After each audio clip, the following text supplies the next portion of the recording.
This is the Army-Navy Screen Magazine Cutting Room, where combat film taken by Army, Navy, and Marine cameramen comes in from battlefronts all over the world.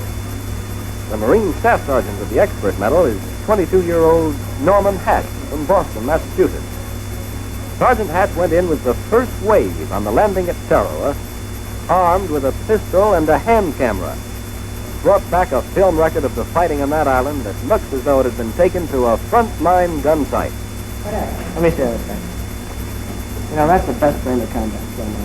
Hey, that's okay. When an Army man says that to a Marine brother, he means it. Oh, it was just luck. You mean guts. Well, it didn't take any more guts than you fellows had when you went in on Kiska. Well, we had plenty of camera and plenty of film in Kiska, but we didn't have any gaps. How many cameras did you take in with you? Took in 3 IMO hand cameras. Poodle Urkel got his camera wet the first day. Yeah, that left us with 2 cameras, Kelly's and mine. We took in about 5,000 feet of film, and I only shot at 2,000. Only 2,000? Well, that's all. I picked my shots. Did you shoot much film on the ship? Well, I've got a cut reel over here. Do you want to see it? Yeah, all I don't know is what I've seen in the newsreel. We shot some stuff on the way over, and the Navy boys shot some stuff on the wagons. This is a shot of the task force underway.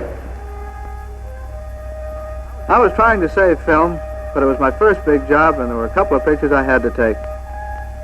On the last day out, Father Francis Kelly celebrated Mass. 24 hours later, a lot of those fellows were dead. A Navy steward baked a cake, and the frosting got a big laugh, but the warning didn't seem so funny when we hit the beach on the next day. Every Marine in the outfit, including the cameraman, knew as much about the operation as its CO. We were going out to take Basio Island, key to an atoll called Tarawa, a move that would drive the Japs out of that part of the Pacific up into their bases in the Marshalls a couple of 100 miles north. D-Day was the 20th of November. The naval bombardment began at 0500. There weren't any Jap airplanes around, but there's a Jap sub out there that the boys kept on the move. One thing I didn't want to take a picture of was a Jap torpedo heading for my boat. Our Army and Navy planes had been pacing the island for 5 days, and it didn't seem as though anyone on Basio could have lived through that bombing. And we weren't green. I've served with the Marines for 5 years, and more than half of the task force were veterans of Guadalcanal. But we figured there wouldn't be many live Japs left on the island. Navy men on the wagons took these pictures of the loading of powder charges. I was slated to go in with the first wave, and we were waiting around with the Amtracs. Everybody got a kick out of watching the wagons unload on the target.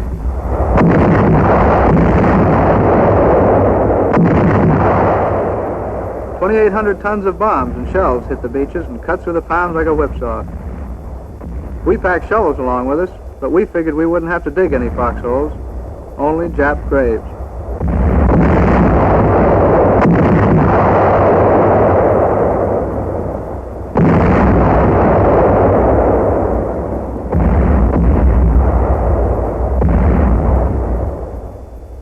There was a heavy smoke coming off the island, carried along by an easterly breeze.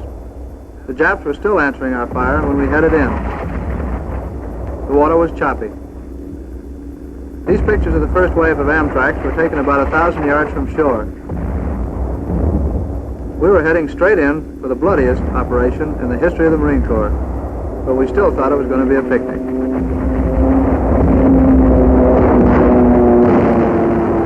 There's a gasoline dump going up. The air support was good.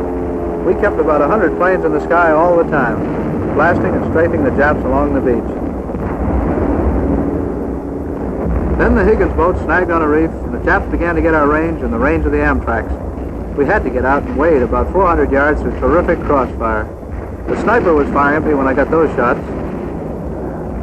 These shots were made a few minutes after the landing. The guys were hugging the beach, trying to get their wind after the 400-yard push. It wasn't going to be any 24-hour operation. There were plenty of Japs on the island, and they decided to die there.